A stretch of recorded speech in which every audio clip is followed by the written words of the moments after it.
Hey, greetings. This is Classic Games Redefined. My name is Rich. We're looking at another one of my games on half a checkerboard. This game would be a cousin to Othello, pretty much. It's InVicio, and we're going to show how to play it here. I did 30 games on half checkerboard. This is one of them, and it along the lines of Othello, but uses custodial capture instead of custodial conversion as Othello. During a turn, I think I made mention, you want to get your 12 pieces on the board. There are 3 types of moves, and there could be consequences of one jump leading to another one. One of the capture types, I mean. One of the moves is to do a non-capture placement.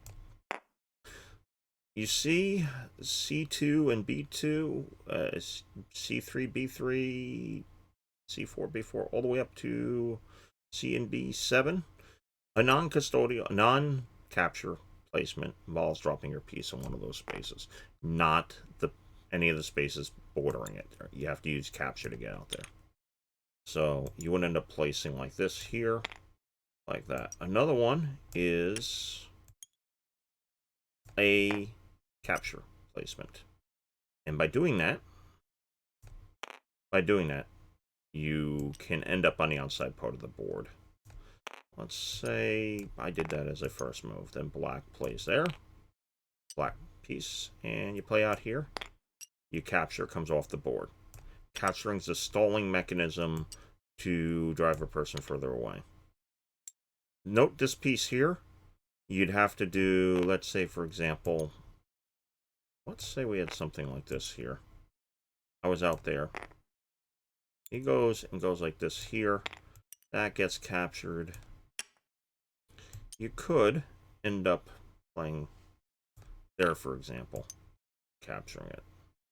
Custodial capture can be done with multiple pieces. Let's say we played that here. And they would come off the board like that. Let me do it again. These both come off. They were lined up. Like that one was lined up there. Let's say that was lined up here. They both come off the board. Okay. You could also do a multiple one. Let's say, for example, actually I'll put this here. And these have accumulated over time. You have this like this here. And red drops a piece in B3. Okay. Like that. It's always diagonal. It's always vertical and or horizontally, not diagonal. They come off the board that way. You were then to drop in here. It's not captured. A custodial trap like this here, where there's a gap, a custodial capture, while there's a gap, doesn't come off the board either. But this, or if there was a piece there, for example, let's say, for example, there's 3 here. This space is empty. And you drop it in like that. They would all come off the board. So, that's the one. The third one is simply a jump. Okay. It's simply a jump move. And you do one and only one, not diagonal, and you end up out here. So what you're going to do is, let's play a little bit of the game here. Eventually this inside part filling up and then captures will have to take place. But also, by the way, on the custodial capture or jump, how you end up on the outside of the board would be like this here. Either dropping it to do a capture, by doing that you do it, or you jump to go to the outside. Okay. One variant you can have is you can allow diagonal, if you want to play it that way.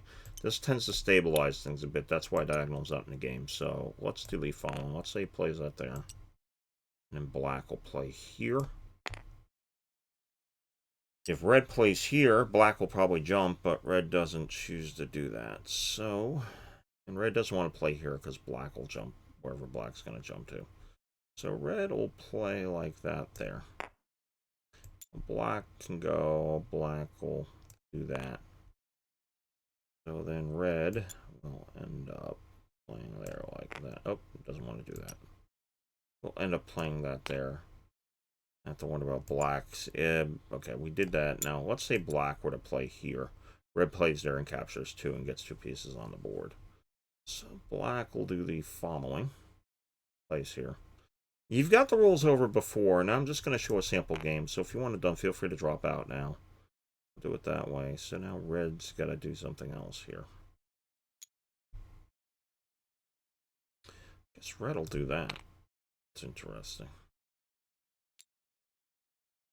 And then to prevent the capture, black goes there like that. Now red will end up doing something else.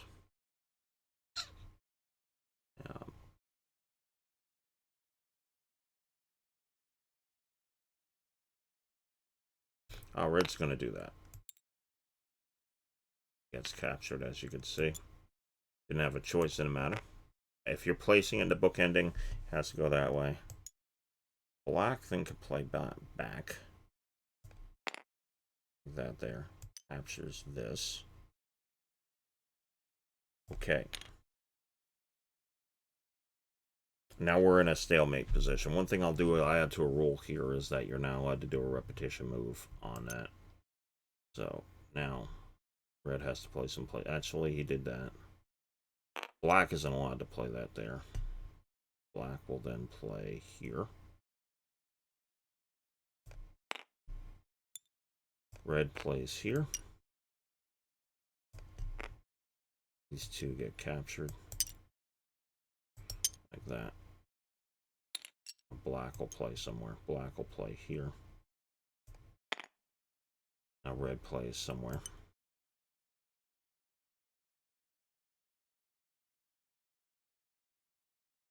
Red will play there. Oh, red doesn't want to play there. Black plays like that. Black has several options. Can jump to the outside of the board or do things, or custodial trap. Going to have to jump. Like that there. Now red decides to play somewhere. We'll play here. And it goes on like that till the board fills in. A lot of going, giving back. Eventually you end up in the corner here. So anyhow, that's InVicio. And remember the one rule about that, you're not, if somebody does this, we'll do the custodial traps, then we'll do a trap move. You have a position like this here, for example. And you have it like this here. If you do this, I'm adding this one rule here. You're not allowed to immediately come back. This is from Go. You're not allowed to immediately come back and regain the position. So, anyhow, that's what it was. You're not allowed to do that. If the person doesn't respond, person goes to turn, you're going to have to secure it in a turn or something else will happen. So, anyhow, that's it. I will annotate this a bit to clarify some things here, and I do want to thank for watching, and may your die always roll 5, and remember, don't hate the player, change the game.